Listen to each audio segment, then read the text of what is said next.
E aí galera, beleza? Eu sou a nutricionista Paula Mello e hoje estou aqui para conversar um pouquinho com vocês sobre o tema proteínas. Eu até elaborei um roteirinho aqui com alguns tópicos que eu não quero deixar de conversar com vocês. O primeiro deles então é dose. Qual é a quantidade ideal para ser consumida de proteína por dia e por momento? Na verdade, isso depende muito. Depende, primeiro, principalmente do objetivo de cada pessoa. Depende também da estrutura, da massa corporal de cada pessoa. Mas vamos falar primeiro em relação ao objetivo. Se a gente pegar os dois objetivos mais clássicos que aparecem a nível de consultório, a gente tem a hipertrofia muscular, que é o ganho de massa magra, ou emagrecimento. No caso de hipertrofia muscular, a gente sabe que a pessoa precisa de um pouco mais de proteína do que uma pessoa que objetivo o emagrecimento. No caso da hipertrofia, geralmente a gente trabalha com em torno de 2 gramas de proteína por quilo de peso. Isso deve ser distribuído ao longo do dia. Então vamos pegar aquele indivíduo clássico de 70 quilos. Para um indivíduo de 70 quilos, 2 gramas por quilo de peso, a gente teria que distribuir um total de 140 gramas ao longo do dia. E a grande pergunta que eu tenho certeza que muitas pessoas se fazem é: como que a gente deve distribuir essa proteína ao longo do dia? Quanto de proteína a gente deve ofertar em cada refeição do dia? E assim, tem alguns estudos que mostram que para os adultos, em torno de 20 a 25 gramas de proteína já é o suficiente para estimular ao máximo a síntese proteica. Quando eu falo em síntese proteica, eu estou falando basicamente em ganho de massa magra. Então, se eu consumir em torno de 20 a 25 gramas de proteína na minha refeição, eu sei que eu vou ter um estímulo máximo ao meu ganho de massa muscular. Então, a gente pegaria esses 140 gramas e sairia dividindo em doses de 20 a 25 gramas. Para você ter uma ideia, que eu sei que muita gente confunde isso, 140 gramas de proteína não são 140 gramas de bife. Porque eu tenho certeza que muita gente pensou aí, então basta consumir 140 gramas de um peito de frango e já foi consumir, vou separar isso ao longo das refeições. Não de forma alguma, tá, gente? Uma maneira básica da gente entender mais ou menos, pelo menos em termos de carnes, quanto tem de proteína naquela porção de carne ali, a gente teria que dividir mais ou menos por 4. Então vamos entender bem. Um bife de 100 gramas mais ou menos de qualquer carne, seja carne bovina, frango ou peixe, em média vai conter em torno de 25 gramas de proteína. Já para o emagrecimento, pessoal, não tem muita regra. Eu particularmente costumo trabalhar com um pouquinho menos de proteína do que eu geralmente passo para os meus pacientes de hipertrofia muscular. Bom, mas o segundo tópico aqui na minha lista é em relação aos horários que a gente deve consumir proteínas de uma maneira geral na nossa dieta.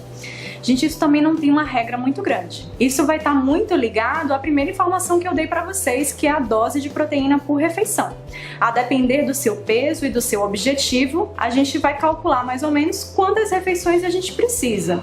E um ponto bem importante também é em relação à sua rotina de vida. A rotina de vida conta muito para a gente estabelecer quantas refeições a gente vai passar para cada cliente. Um mito que é bem importante a gente quebrar é com relação ao fracionamento alimentar. Tem gente que acha que se não comer de 3 em 3 horas, não vai ser uma pessoa saudável. E não é muito por aí, não. Na verdade, depende muito do objetivo de cada pessoa. Se um cara que tem uma massa muscular, tem um peso corporal, na verdade, muito grande e tem o objetivo de ganhar mais massa muscular, é óbvio que a quantidade de nutrientes que ele vai comer por dia, e a gente inclui aí a proteína, vai ser bem mais alta. E se a gente for respeitar aquela regrinha que eu falei antes para vocês, de não ultrapassar muito a quantidade de 20 a 25 gramas de proteína por refeição, é óbvio que um cara desse vai precisar fazer talvez suas 6, 7 refeições no dia. Mas se a gente já está falando já de outro indivíduo, uma pessoa que quer perder peso, por exemplo, que vai consumir uma quantidade menor de nutrientes na dieta, ou não necessariamente, ela pode muito bem fazer 3 a 4 refeições e chegar no seu objetivo numa boa. Então, se a gente falar aí dos momentos que a gente vai consumir proteína, vamos considerar o café da manhã, o almoço e jantar, que vamos botar como refeições obrigatórias, digamos assim. E aí, além disso, tem os famosos pré e pós-treino. Na verdade, vamos até falar em relação ao pré-treino, eu vejo que é uma preocupação muito grande dos pacientes, o que é que eu vou comer no pré-treino? 30 minutos antes de treinar, o que é que eu preciso comer?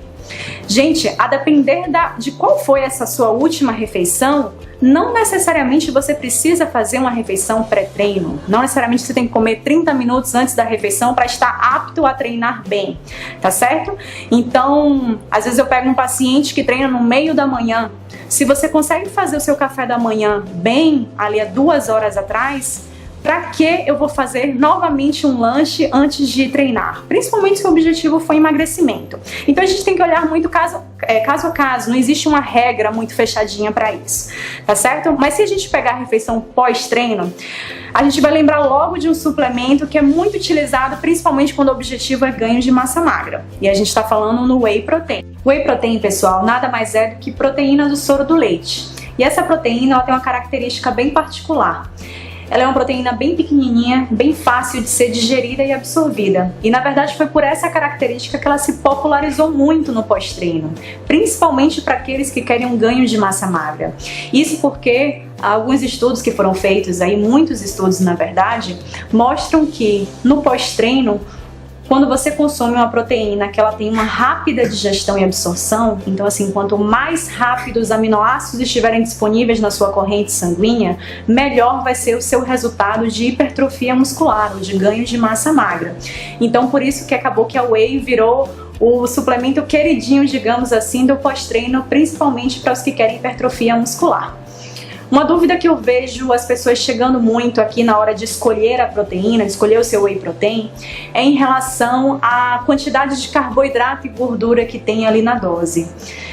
Pessoal, é bem importante que a gente desmistifique um pouquinho para vocês que não tem tanta importância assim.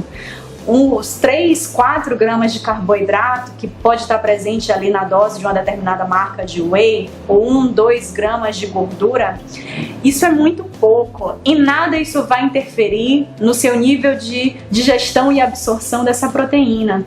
Esse Whey Protein, sem dúvida nenhuma, vai continuar sendo uma proteína de excelente qualidade que vai te levar a um bom resultado, porque vai estar disponibilizando os aminoácidos na sua corrente sanguínea de maneira muito rápida, tá certo? Então, sem neura quanto à quantidade de carboidrato e gordura na dose. Outro ponto bem importante também é dizer que basicamente todas as Whey Proteins, praticamente todas as marcas, elas trabalham entre 20 e 27 gramas de proteína na dose, sendo que a dose eu considero de 30 gramas de pó. Então praticamente todas elas vão ter essa quantidade que a gente já viu, que é a quantidade ideal para se ter um estímulo máximo à síntese proteica, ok? Então na hora de observar lá o rótulo, ficar ligado nisso, que a dose sempre vai girar em torno de 30 gramas e que todas elas vão estar ali oferecendo em torno de 20 a 27 gramas no máximo de proteína, e que isso já vai ser o suficiente para estimular o seu melhor em termos de síntese proteica. E agora a gente vai falar de um tema que é bem polêmico na nutrição. Será que se eu comer proteína demais eu vou engordar? Gente, bioquimicamente falando, se eu comer qualquer nutriente em excesso, eu posso sim aumentar a massa gorda, independente de seja proteína, carboidrato ou gordura. Mas na prática, principalmente falando em relação à proteína, o que a gente vê é bem diferente. Tem um estudo de 2014 que exemplifica bem isso. Nesse estudo, os autores pegaram 2 grupos. Um desses grupos consumiu uma dieta com aproximadamente 4,4 gramas de proteína por quilo de peso, e o outro grupo consumiu uma quantidade mais normal, digamos assim, em torno de 2 gramas por quilo de peso, sendo que nos 2 grupos eles consumiam a mesma quantidade de carboidrato e de gordura. Esses grupos eles foram acompanhados ao longo de 8 semanas, sendo que é bem importante dizer também que eles faziam o mesmo tipo de atividade física e tinham mais ou menos o mesmo estilo de vida. Depois dessas 8 semanas de acompanhamento, o que é que os autores descobriram? Que basicamente não houve diferença alguma em relação ao ganho de massa muscular e em relação ao ganho de gordura. E observem que o grupo que consumiu uma dieta com 4,4 gramas de proteína, que é uma quantidade bem a mais do que a gente está acostumado a passar, obviamente ele consumiu bem mais calorias. Então, pessoal, isso é para vocês terem uma noção que principalmente aquelas pessoas que estão seguindo uma dieta um pouquinho mais restritiva, estão numa dieta para emagrecimento, esse grupo pode sim se beneficiar de comer um pouquinho mais de alimentos que sejam fontes de proteína, sem que isso traga qualquer prejuízo ao seu emagrecimento. Bom, pessoal, assim, por hoje é só. Eu espero que vocês tenham curtido bastante as dicas do vídeo e fiquem acompanhando o nosso canal no YouTube, porque breve vão ter coisas muito boas por aí.